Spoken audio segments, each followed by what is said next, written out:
is our friend. Stress is preparing us. So even in the fight flight situation, when there's a perceived threat, we can actually perceive that as like, thank you, body, for helping me here. I'm actually okay. It was just some person that cut in front of me in the car. They may well be in a hurry. They may need to get to the hospital. It's not about me. I don't have to take this personally. Hello, everyone, and welcome to Alive. Today's guest is Dr.Dawn Sant. Dr. Dawn is a stress and anger psychologist who helps people learn how to use stress and anger as power tools. She's completed her bachelor's in psychology, her PhD in stress management from the University of Manchester, and her diploma from the British Association of Anger Management. Dr. Dawn has even taught and lectured undergraduate students for 4 years, has worked with heart patients to test out a therapeutic program designed to reduce stress and anger, and unlike other practitioners, focuses on stress and anger interventions.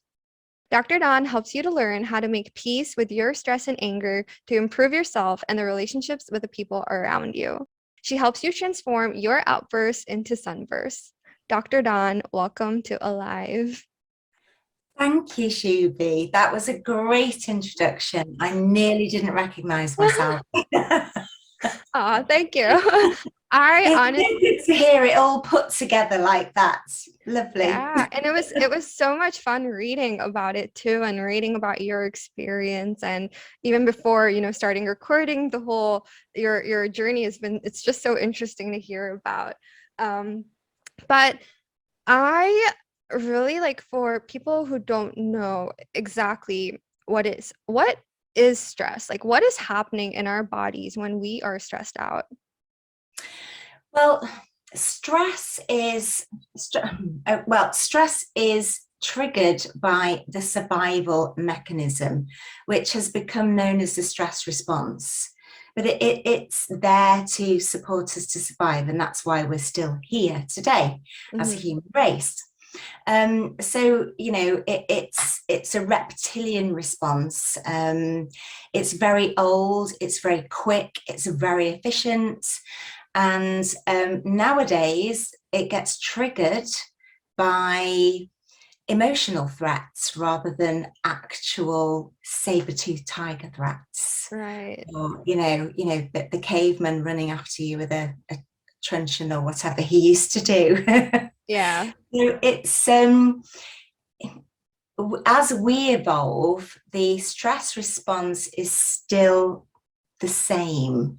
So we have a physiological reaction to a perceived threat. It used to be a real threat. It used to be, goodness only knows what it would have been, back in the day as primitive human beings.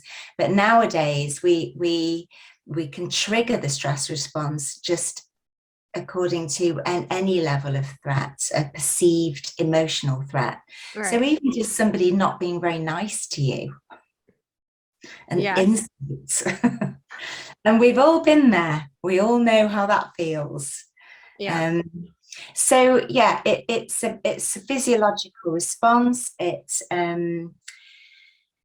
We can call it different things: the survival response, the stress response. And what happens is we can become hijacked by our amygdala. So the amygdala, there's two of them, the amygdalae, and they're centered in our midbrain, and they're two little almond-shaped structures. And I see them as like little antennae, and they're kind of constantly scanning for threats. Okay. To help us to survive, obviously, they don't look like that, but that's my imaginary idea of, and they're kind of like always on the go, always scanning for a threat. And when it picks up a threat, it would trigger off the stress response, obviously to save us. So it's doing a really, really good job. Once the stress response has become triggered, there's this cascade of hormones that are, released into our bodies, adrenaline, noradrenaline, everything to support us to fight or flee, the survival response. So if you can imagine how much goes on in our body in the face of a saber-toothed tiger here, I've got to either fight it or run for my life. I need a lot of energy to do that, and I need it now. I need it instantly. I don't have a second to think about this. So it's testament to how amazing our bodies are, and how the release of adrenaline, it increases our heart rate, it pumps our blood around our bodies faster. We breathe quicker so that we've got more oxygen supply to supply our muscles. Our digestive system shuts down because we don't want to be digesting food in the middle of, running for our lives or fighting for our lives. Our sugars and fats are mobilized into our bloodstreams, and our pupils dilate so that we can see better, so that we're more aware of our surroundings. So it's purely biological. Wow. It is literally for survival, except that we might be sitting in a car and someone's just cut in front of us. Somebody might have just pushed in the front of us in a queue. A friend might have said something that we've perceived to be rather insulting. So a lot can happen, and I'm not suggesting that we always trigger that response in those situations, but the feeling. I find it quite unpleasant. It makes me sort of quite trembly and quite hot, and very, very uncomfortable. And when we can't get out of the situation, we feel the fear, don't we? It is literally the fear of threat. And a lot of people either fight and argue. So that's where the anger management comes in. We're arguing with somebody, we're projecting our feelings, we're trying to blame someone else or shame someone else for the way that we're feeling. Or we might move into the fear response and run away, or want to run away. So we might avoid people. We become quite passive and avoid the conflicts, or people please, or perfect. There's so many things that we do. Right. Sometimes people can freeze. There's fight, flight. So we've learned that the fight, flight response has, I don't know whether it's evolved or developed with us as human beings, I don't know. But sometimes we freeze and we don't know what to do, which in my mind is like an oscillation between fight and flight. It's like, I can't figure out what the best thing to do is. So I kind of literally get stuck in the middle and freeze. So that's like, in today's currency, that's like stage fright, or writer's block, or procrastination. Right. We all know that. Wow. We can also faint. So animals in the wild will drop. So, imagine sort of the, the antelope who's being chased by the saber-toothed tiger. If they think that they're, going to be caught, if they're not running fast enough, they can drop.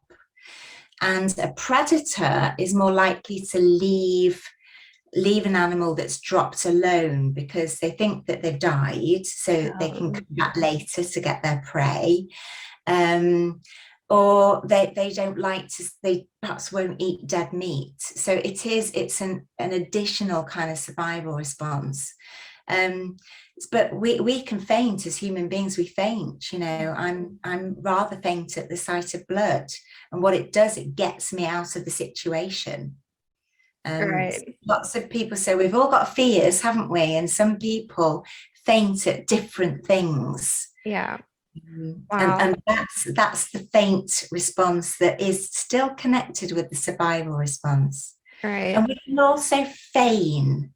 So feigning is more of a negotiation, where I always think of hostage negotiation.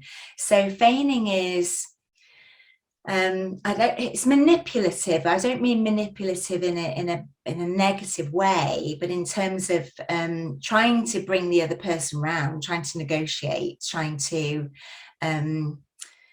stop the threat by Okay. negotiating. It's something that traditionally I think women would be more likely to do than men, who are perceived to be more the hunters of the fight. Yeah. But we're all evolving and we're all changing. So there's quite a lot of different responses, physiological and behavioral. Wow. So Yeah. people who flee are known as kind of like flighty people, Mhm. people who fight are the aggressive ones, the hotheads.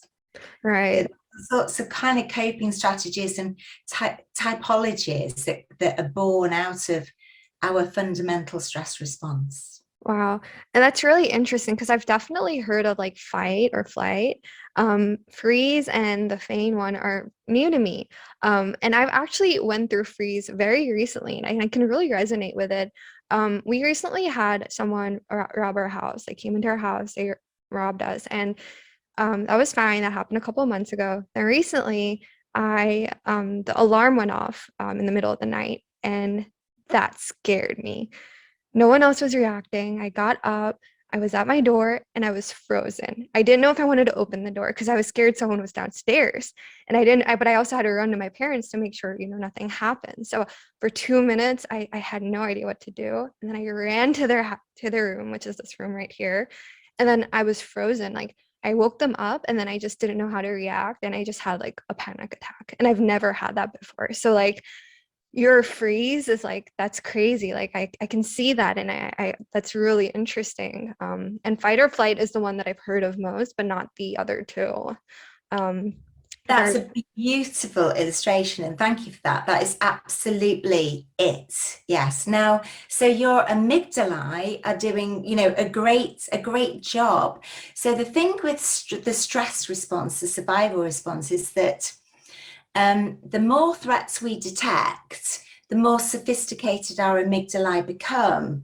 So if we've reacted to something, the mhm. amygdala is almost like, I know that they don't think and they're just structures in the brain, but I do kind of personalize them. I I'm not like gonna it. It's a nice way of putting it. I do think you kind of think, okay, that's a problem. I'll look out for that one in the future. So Mm, of course, when the alarm goes off, you're already alerted because you've had this break-in, which was a threat. yeah. So your amygdala is doing the job, that it's supposed to do. The difficulty is with in today's, today is that the more we respond, the more we respond. So the more our amygdala learn that it's a threat, the more likely we'll continue to respond. So it really is up to us sometimes to manage our stress so that we don't just keep going into what I would call an overreactivity. So Mm, what happened with you was perfectly, I want to use the word normal, but it's not the best word.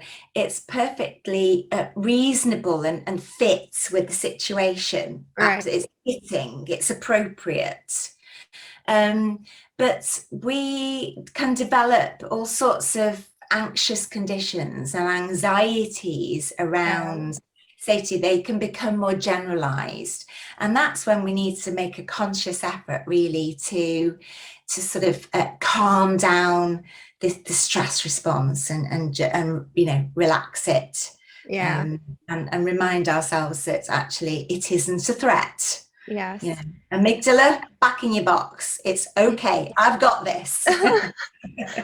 It's interesting you say that because like even in the night when I'm sleeping, if I hear like, and I'm a deep sleeper, usually I'm a very deep sleeper, but if I hear like, the walls moving or anything creaking, I tend to wake up or like this all of a sudden.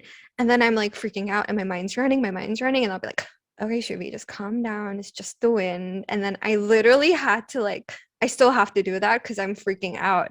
And what you're saying is really interesting because it's in a way I'm calming down the amygdala, right? I'm just trying to like calm myself down and then get back to the normal response, right? Where it's like, I'm not freaked out as much, but it's taking a conscious effort to do that.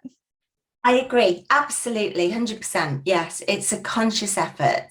Right. Um, so our amygdala have learned to respond to the threat. And now, sometimes we need to unlearn it when it goes into an overreaction to situations. Yeah, Yes. it's just the wind. Right. It's just the creaking of the house or somebody Yes. walking up the stairs or whatever, yeah, Yeah. it's not a threat. Um, The more we perceive the threat, the more the amygdala will look out for those same type threats. mm, And then we get into a bit of a state. right. And that's fun stuff, right? Um, Yeah. you recently put up like a LinkedIn post. It was like the facts, and one fact that you have put there was that we don't have the capacity to be rational when the stress response has been triggered. That part of our brain has been overridden, and we won't be able to access it again for at least 20 minutes. So my question to that is that when we are stressed, when we are in that stress response, what exactly should we be doing in that moment for those 20 minutes then?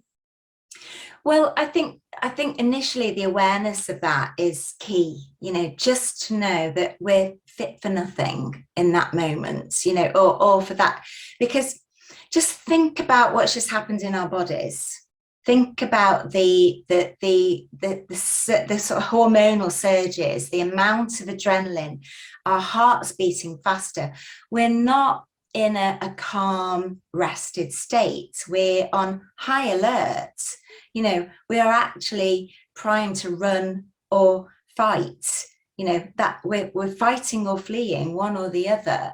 Right. So we're not in a state to really be in an important meeting, or doing an exam, or negotiating a contract, or something that takes kind of calm and reserve and rationality. Right. So the best thing we can do is recognize that and calm ourselves down. Now, sometimes it's very situation dependent. Mm, It depends where you are. Um, if you're driving a car, it's really, really important to sort of have that consciousness about you, to not overreact to all the car drivers around you and beeping your horn and speeding up and driving too close, or being impatient. It's really important to be aware of your physical state and your emotional state. Pull over if possible. It's not always the easiest thing to do, yeah. but actually do things to manage that come down, that release, that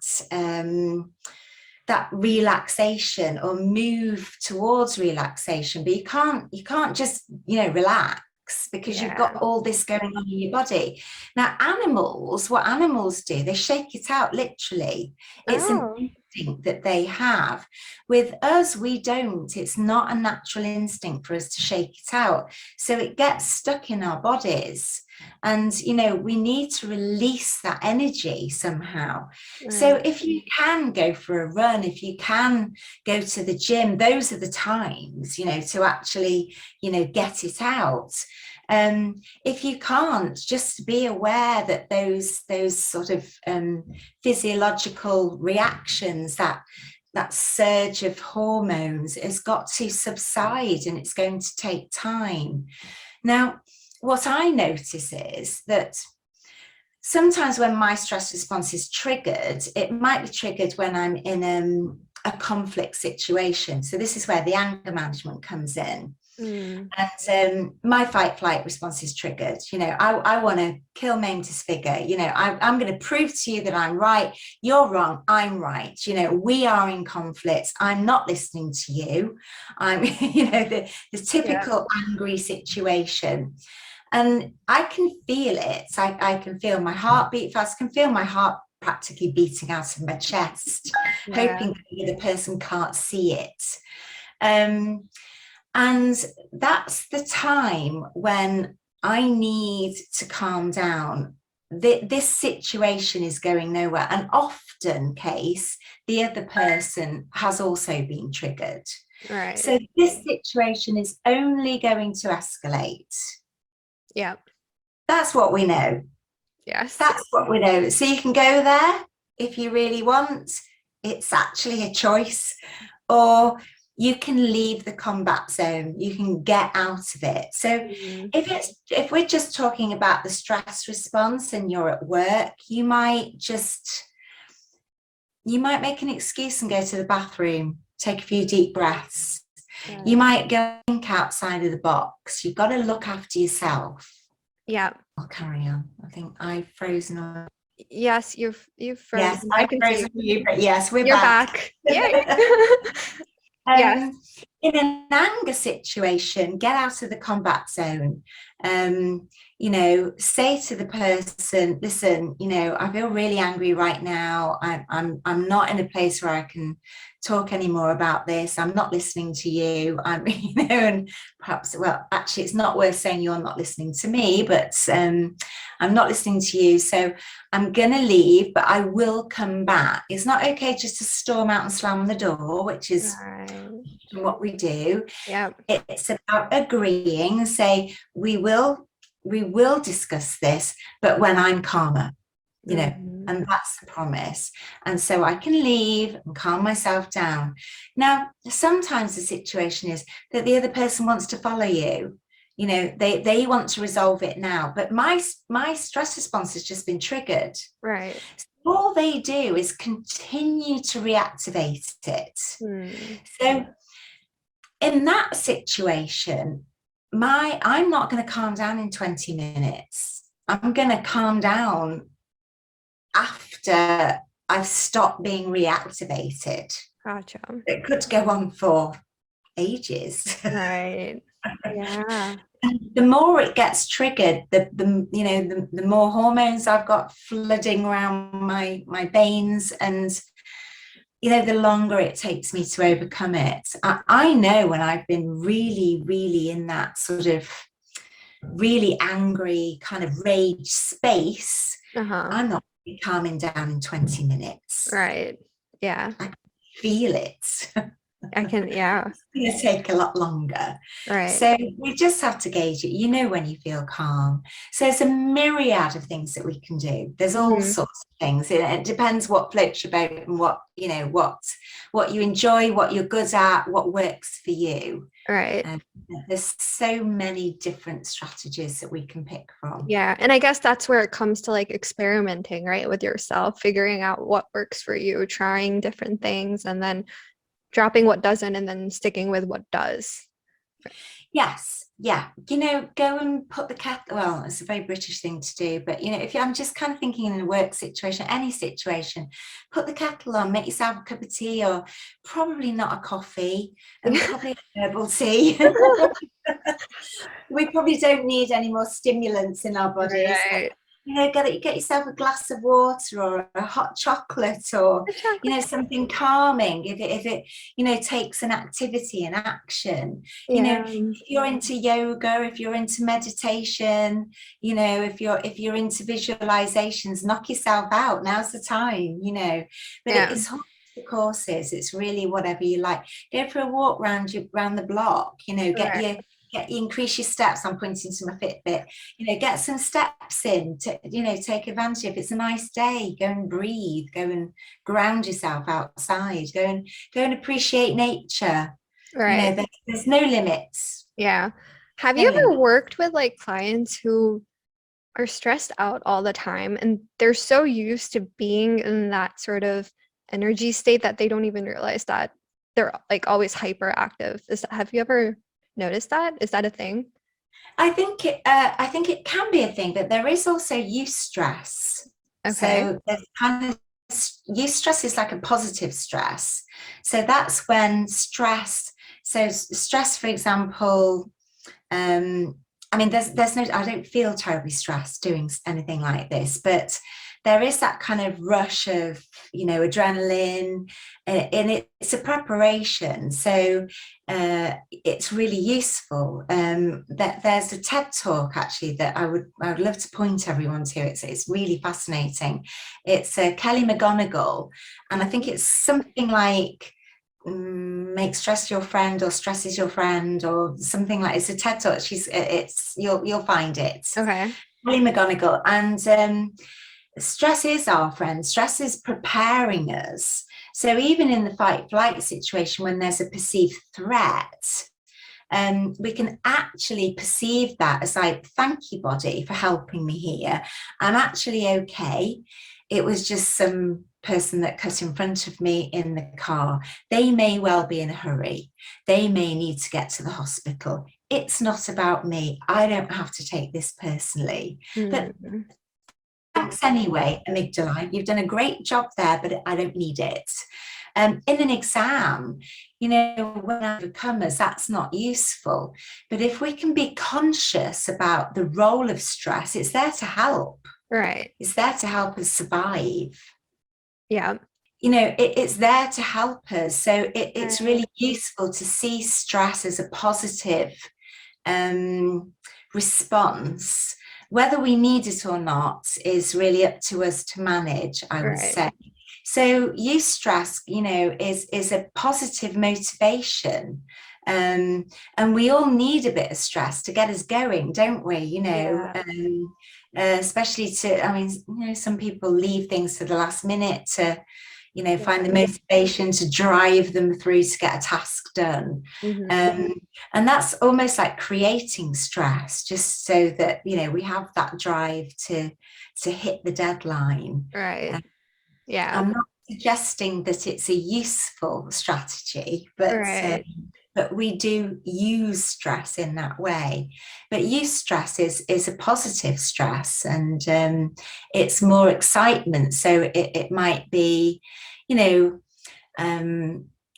stress of a new job. But we might be excited about it, but we still feel the stress. We still have the adrenaline. That first day in a new job, or that first day in a new school, or the first time you join a new club and you don't know anyone, you're doing a new activity, or all those. That's not negative stress. It's not bad. It helps us. It's there to motivate us. It's there to give us the energy that we need and the drive that we need to get through it. Right. Yeah, no, that makes sense. And I can definitely relate with everything that you've mentioned. When it comes to having a trigger, right? Like that, for example, like with the fighting argument that you had. Now, if someone were to say, like, you calm down, you're like, we'll talk again, you come together, they say the same thing, that actually, even if it's in a calm environment, it still triggers you, right? Yes. So it's like, there are certain triggers that come, and it's like a negative trigger, and it happens over and over again. So, and I think that comes back to the way you perceive that trigger, right? There's a negative connotation behind it.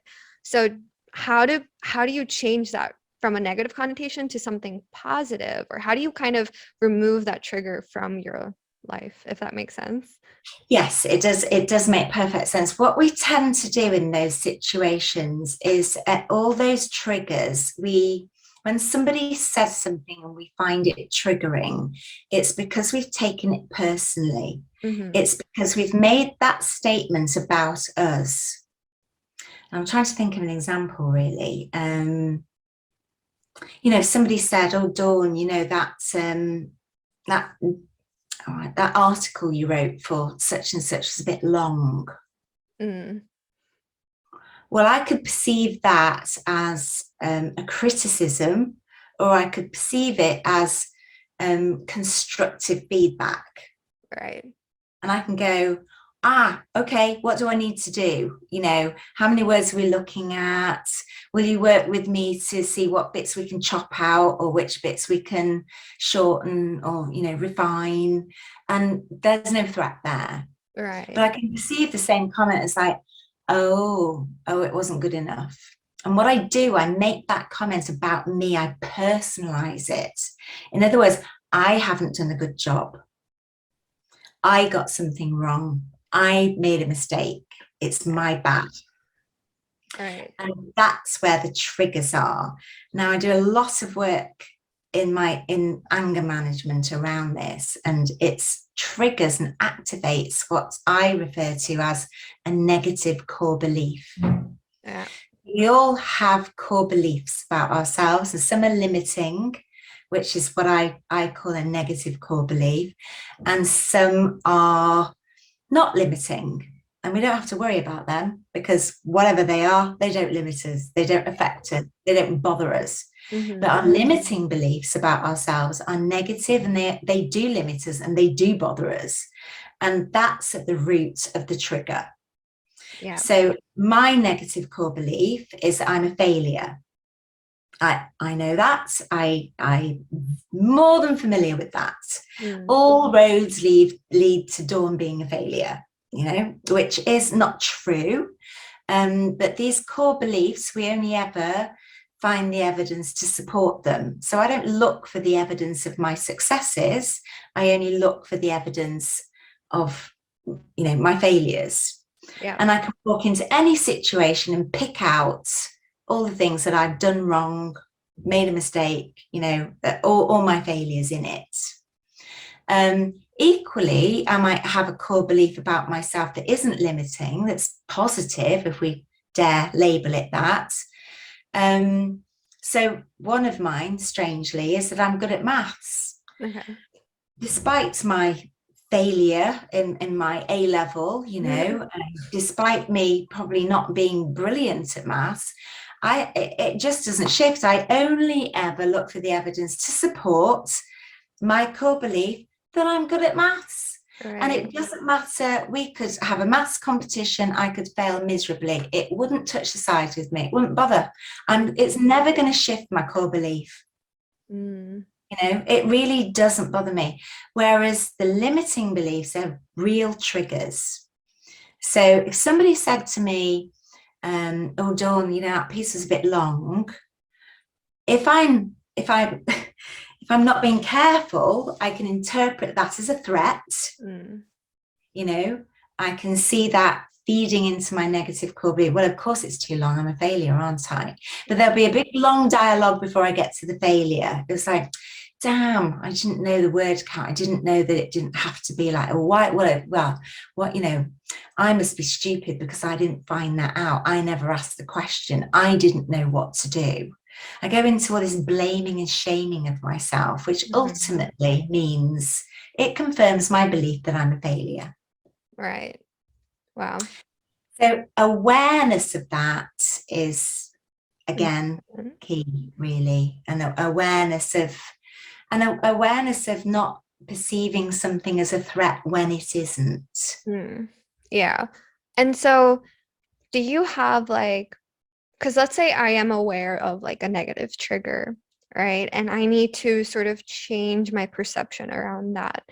Do you have a set of questions or is there anything that someone could do to change it? What if they're but I am a failure. Look at all the ways I failed, all the things I've done. And it just shows that I'm a failure. So do you have any suggestions of how can you change your story with respect to that belief, right? Start building that new positive belief around that specific trigger. Well, with that, I mean, it's an unlearning process. I mean, first of all, let's be clear that the negative core beliefs, the limiting beliefs, are not real. They never were, they never have been, and they never will be. They're core beliefs that get set up in childhood, quite early childhood, really. Yeah. And they're very, very rigid, but they were never real.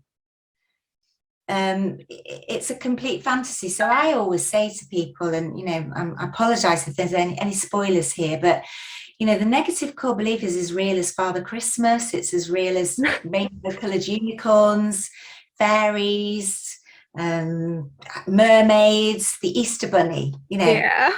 It's just not real. It never was, never has been, and never will be.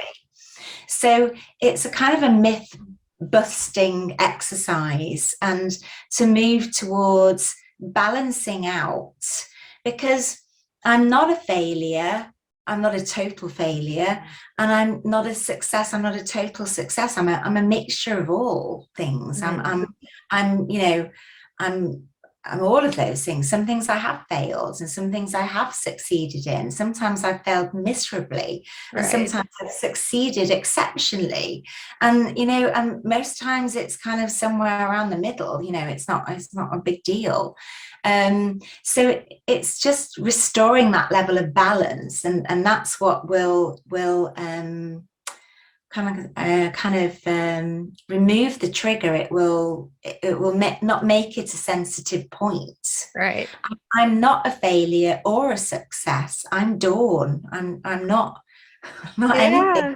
defined Yeah. by that. Right. Um, Other core beliefs are like weak or unlovable, or they're all versions of not enough.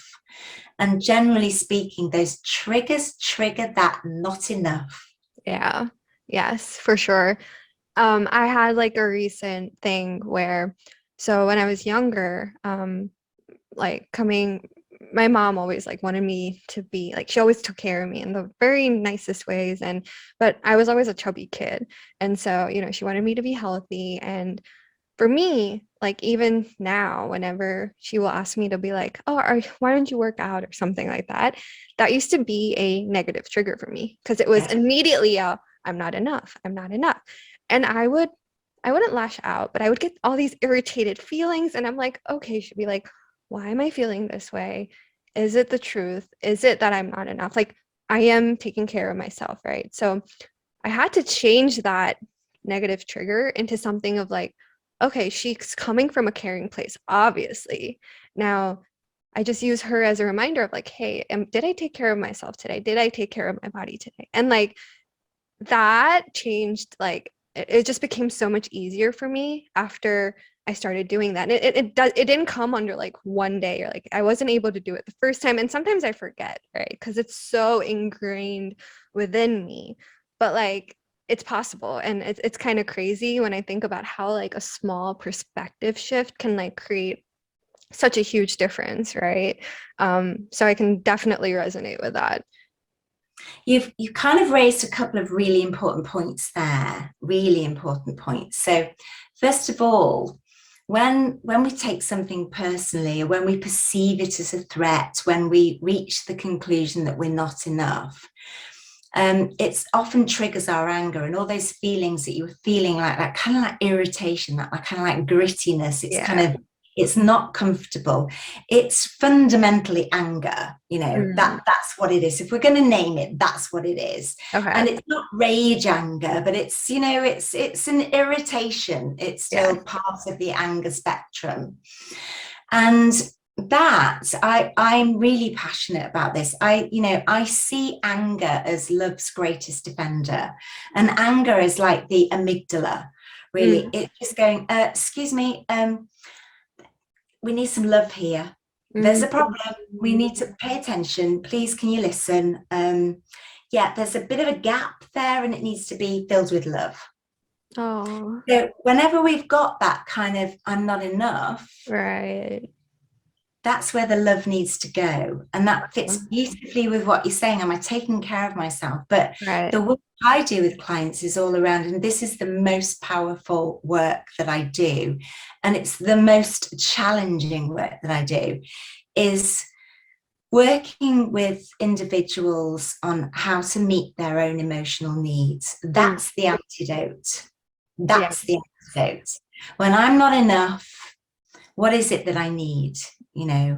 And it's not about everyone else meeting my needs. It's about me meeting my own, putting my big Yeah. girl's pants on and getting out there and doing the work. So these are meeting my own emotion. That's the antidote. That's the anti-venom to the stress and the anger and all the irritations, the aggressiveness, Right. everything that's on that spectrum. Yeah. I love Yeah. that.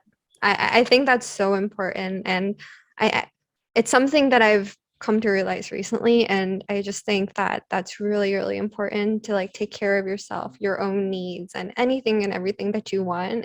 It's definitely, it's just in your hands, right? And then if anything from the external world comes to you, you're unfazed because you know your worth, you know you're enough, you know all these things.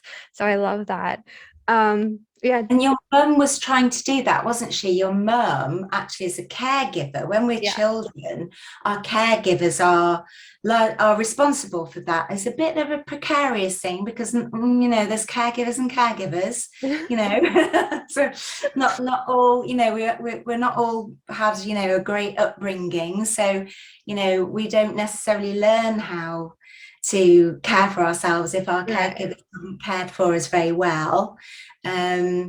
But equally, your mum was being very caring, and Yeah. that trigger that I'm not enough is your limiting belief. Well, of course I need to work out because Yeah. I've eaten too much, or Yeah. I've put on some weight, and we all do, and that doesn't mean, does it, that we're not good enough? Yeah. I've put on weight. It doesn't make me not good enough. It just Right. makes me happier.